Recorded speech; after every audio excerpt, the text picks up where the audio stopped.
उद्धव ठाकरेंचा सध्या दौरा सुरू आहे।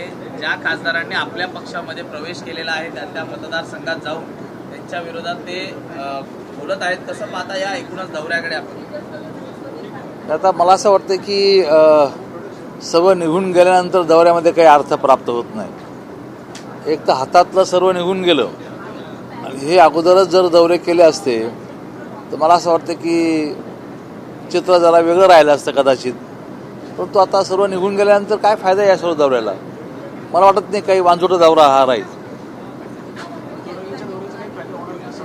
वांझोटा दौरा 100%।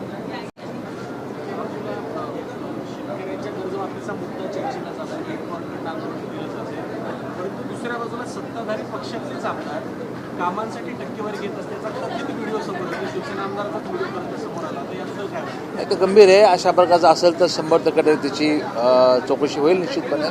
परंतु त्याची सत्यता पडताळून पाहावं लागेल काय आहे ते। आरटीओमध्ये जे अधिकारी कारवाई करतायत त्यांना दुसरे की आमचा अधिकारी धमकी देतोय, जर अशा पद्धतीच्या कारवाई केल्या तर तुम्हाला कशा पद्धतीनं अडकवलं जाईल।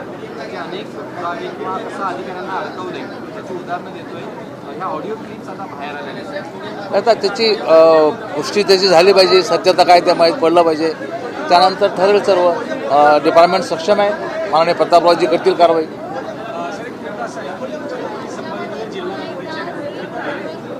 ठाकरे गटाचे आमदार अंबादास दानवे यांनी महायुतीचे उमेदवार म्हणून महायुतीच्या पॅनलमधून फॉर्म भरलाय।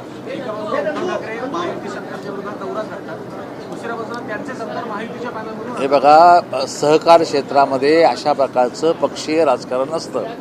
अशा प्रकारचं पॅनल ठरतं, एक गोष्ट खरी आहे। पण पॅनलमध्ये जर यांना घेतलं असेल तर तिथं सहकारमध्ये कधी राजकारण नसतं। मला असं वाटतं की तो जिल्ह्याच्या विकासाच्या संदर्भातला विषय आहे।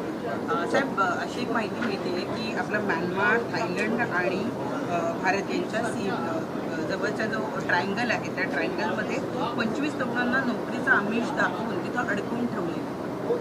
महाराष्ट्रातली आणि भारतातली ही सगळी मुलं आहेत ज्यांना याच्यामध्ये अडकून ठेवलंय, त्यांच्याकडनं पैसे पण घेतले आणि नोकरीचं आता ते एकाच ठिकाणी अडकून पडले। याच्यामध्ये सरकारनं काय भूमिका बजावली पाहिजे? नाही, मला माहीत नाही हा विषय। असेल तर आपण माहिती द्या, मी इमिजिएट माननीय मुख्यमंत्री महोदयाशी बोलेन। साहेब, बायकाळामध्ये ज्या पद्धतीने जुलूसमध्ये गोळ्या वाटण्याचा प्रकार झाला, एकाच वेळी 14,900 गोळ्या त्या ठिकाणी वाटण्यासाठी आणण्यात आल्या होत्या।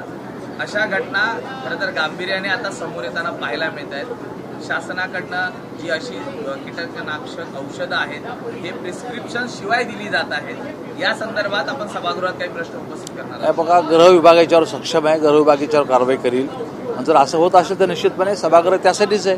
आपण आमच्या लक्षात आणून दिली, आम्ही तिथं 100% मांडू। हा विषय समजून घेतो मांडतो। चला, 304 लोकांनी घरं नाकारले आहे। नाही, मला नाही माहिती त्याच्यावर। थँक्यू।